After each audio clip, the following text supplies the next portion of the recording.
Olá, queridos. Nós vamos continuar a nossa exposição nos Salmos de Romagem. Nós temos exposto nos últimos domingos esses cânticos que nós chamamos de cânticos de romagem, e nós estamos agora no Salmo 129. E por isso eu queria convidá-lo a abrir a sua Bíblia lá no Salmo 129. Nós vamos ler esse salmo e vamos ter um tempo de reflexão na palavra de Deus. Salmo 129 diz assim: Muitas vezes me angustiaram desde a minha mocidade. Israel que o diga. Desde a minha mocidade me angustiaram, todavia não prevaleceram contra mim. Sobre o meu dorso lavraram os aradores. Nele abriram longos sulcos. Mas o Senhor é justo, cortou a corda dos ímpios. Sejam envergonhados e repelidos todos os que aborrecem a Sião. Sejam como a erva dos telhados, que seca antes de florescer, com a qual não enche a mão o ceifeiro, nem os braços o que ata os feixes. E também os que passam não dizem: a bênção do Senhor seja convosco, nós vos abençoamos em nome do Senhor. Quando eu penso nesse salmo, no Salmo 129, eu me lembro de uma história do rei Frederico o Grande, rei da Prússia. Esse rei era um escarnecedor, um zombador do cristianismo. Mas ele tinha um general chamado von Zeeland, que era um cristão. E em um certo encontro, o rei fazia piadas e zombava de Jesus Cristo com grosserias, com ofensas, e arrancava do seu público altas gargalhadas. Até que o general se levanta e diz para o rei: Meu senhor, você sabe que eu nunca temi a morte. Lutei e venci 38 batalhas por você. Sou um homem velho e em breve partirei para a presença daquele que é maior do que você, o poderoso Deus que me salvou do meu pecado, o Senhor Jesus Cristo, contra quem você está blasfemando. Eu o saúdo, meu Senhor, como um homem velho que ama o seu Salvador, à beira da eternidade. Com voz trêmula, o rei responde ao general: Eu peço o seu perdão. Peço o seu perdão. Peço o seu perdão. Aos poucos, cada um foi se retirando em silêncio. E o rei, envergonhado, também se retirou. O interessante nessa história é que a grande coragem de enfrentar um rei veio de certas recordações gratas. Primeiro, a salvação que o general recebeu de Cristo. Segundo, as bênçãos em termos de sucesso militar. Terceiro, a promessa bíblica de viver com Deus. Diante disso, prontamente a gratidão do passado se transformou em coragem do presente, na forma de um testemunho que ficou gravado na história. Nesse sentido, há semelhanças entre o relato e o Salmo 129. Esse cântico de romagem, entoado pelos que iam ao templo adorar a Deus, provavelmente composto em dias que Israel sofria com ataques inimigos, em que o perigo estava literalmente ao seu redor. Na ocasião, esse salmo serviu como uma oração por libertação e fonte de coragem e esperança para o povo. Para os peregrinos que entoavam o salmo, ele servia para lembrar que havia promessas a Israel a serem cumpridas, para as quais a história do seu povo fornecia razões de sobra para que confiassem em Deus. Quando nós olhamos para o nosso passado e vemos os atos de bondade de Deus, nós temos razões de sobra para continuar confiando em Deus. Desse modo, apesar de narrar um pouco da sofrida história dos judeus e de pronunciar imprecações desconfortáveis para o leitor, trata-se de um salmo tremendamente prático, com duas lições muito importantes. A primeira lição, tanto para Israel quanto para a igreja de Cristo, é que o servo de Deus deve sempre lembrar as bênçãos que Deus lhe concedeu no passado. E é isso que nós podemos verificar nos versículos de 1 a 4. Se Israel estava sob o ataque de inimigos quando o salmo foi composto, o salmista nos lembra que isso não era novidade para seu povo. Na verdade, Israel tinha uma história de sofrimento e de perseguição, tanto por parte das nações que estavam ao seu redor, quanto de nações mais distantes. Pelo que o escritor não exagera ao dizer no versículo 1: muito me atacaram desde a minha juventude. Apesar de o autor escrever como se fossem dele, suas palavras são ditas por toda a nação.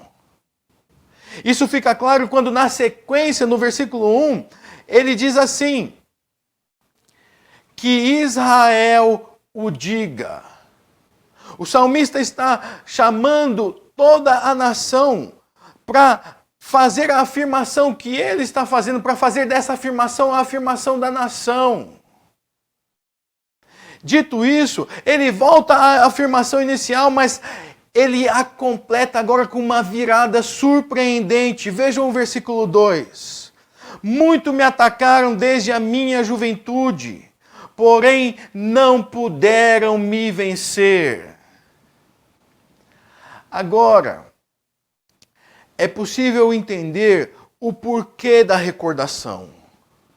Não se trata de uma nostalgia, mas de perceber pelos eventos passados que Deus vinha trabalhando positivamente em favor do seu povo, em um passado que não foi nada fácil.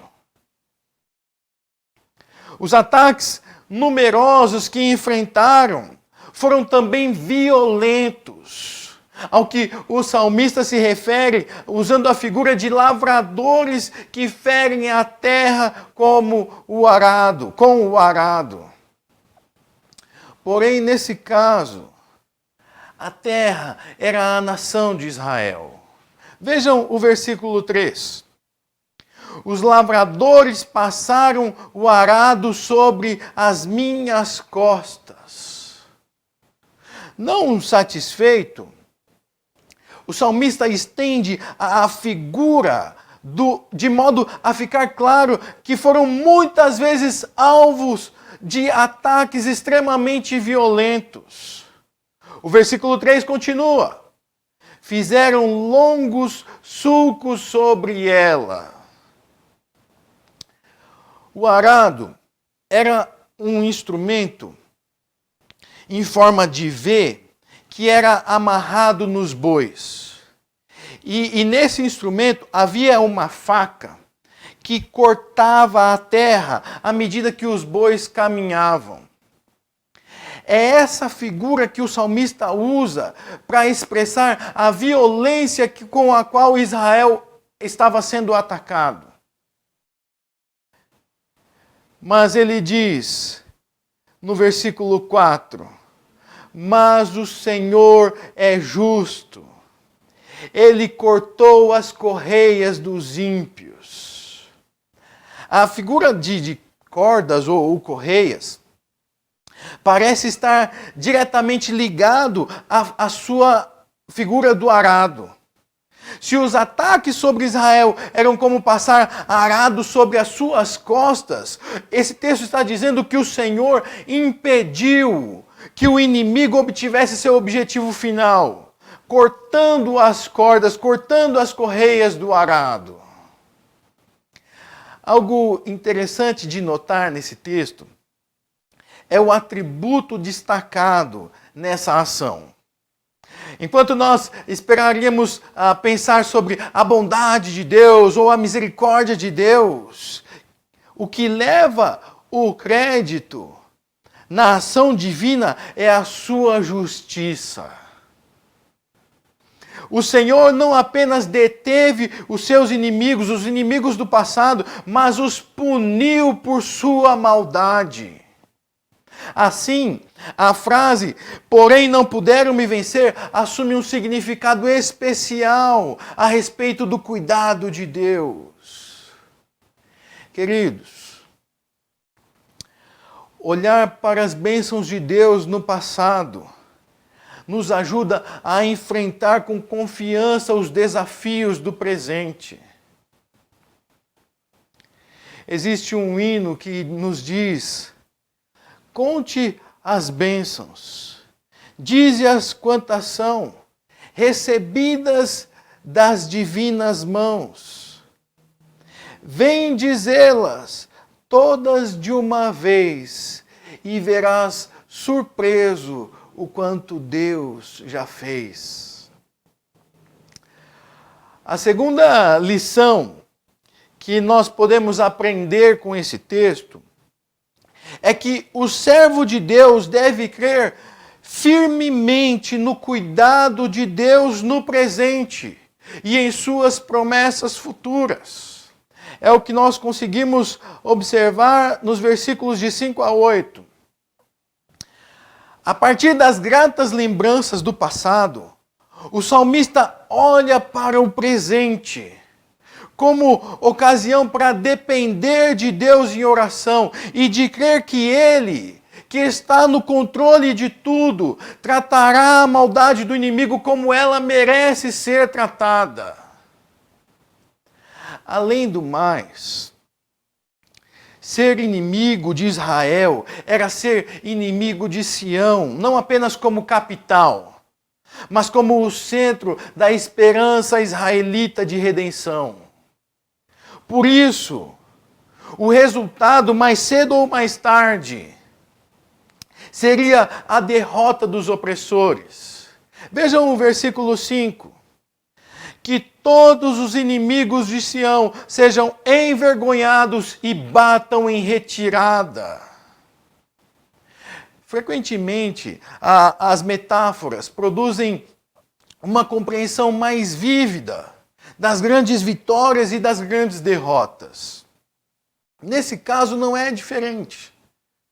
A grande derrota antevista nessa oração imprecatória é comparada a pequenas plantas que germinavam no telhado das casas, sobre a poeira que ali se acumulava.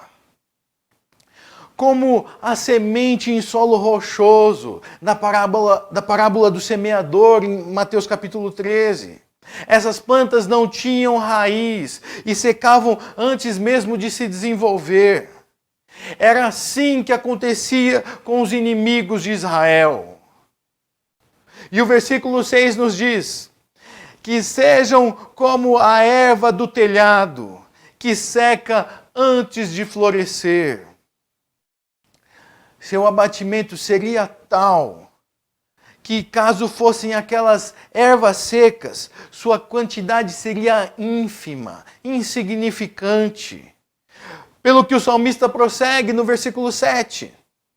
Com a qual o ceifeiro não enche a sua mão, nem o colhedor enche os seus braços. Além disso, as alianças entre os ímpios se desfariam e eles não seriam alvo nem da simpatia, nem da misericórdia de ninguém. É o que nos diz o versículo 8. E aqueles que passam, não digam: a bênção do Senhor esteja convosco. Nós vos abençoamos em nome do Senhor. Vê-se que os israelitas tomaram a história da ação de Deus como um padrão para sua atuação no presente e no futuro. A gratidão pela proteção divina no passado se tornou para eles oração confiante no presente e esperança corajosa a respeito do futuro. Como Igreja de Cristo, redimida por Cristo, nós devemos aprender essas lições. Que apesar de provirem de teologia, elas têm um valor e têm aplicações tremendamente práticas. Principalmente porque o mundo dos nossos dias tem sido o palco para oposição cada vez mais decidida, cada vez mais feroz em relação a Deus, em relação à mensagem do Evangelho, em relação à igreja cristã verdadeira. Não é difícil notar o surgimento de situações que preocupam os cristãos. Leis que defendem a liberdade das pessoas e tolhem a liberdade de cristãos. Perseguição e martírio de crentes pelo mundo. Ameaças de fechar igrejas e proibir a pregação do Evangelho. A tentativa de obrigar a igreja a assumir posturas mundanas e aceitar em seu meio pecadores não arrependidos. A aprovação e a admiração da sociedade dos pecados mais abomináveis previstos nas Escrituras. Os dias não são fáceis. Mais do que nunca, nós precisamos lembrar o que Deus fez por nós no nosso passado. Enviou o seu Filho para morrer pelos nossos pecados. Salvou-nos gratuitamente pela fé em Cristo. Deu-nos uma família espiritual, uma pátria celestial. Supriu-nos ao longo de muitas crises e dificuldades. Tem nos protegido de perigos crescentes no mundo. Tem nos confortado nos piores momentos por meio de seu Espírito Santo. Tem nos dado crescimento por meio de sua palavra. Sendo assim, por que ele iria mudar agora e nos abandonar? Isso nunca vai acontecer.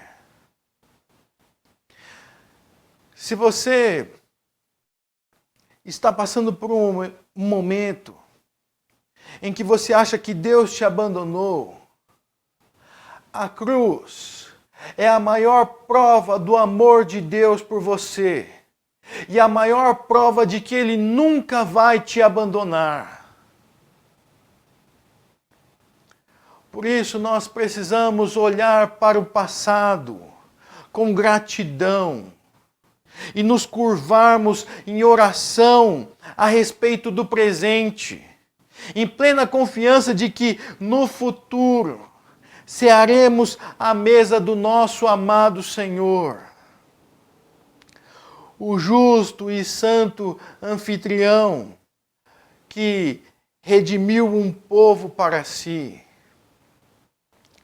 Que o Senhor nos ajude a sermos servos de Deus, que sempre se lembram das bênçãos que Deus nos concedeu no passado. Que o Senhor nos ajude a sermos servos que creem firmemente no cuidado de Deus no presente e em suas promessas futuras. Que o Senhor abençoe sua vida e que o Rei da Glória reine em seu coração por todos os seus dias, em nome de Cristo. Que Deus o abençoe em nome de Jesus.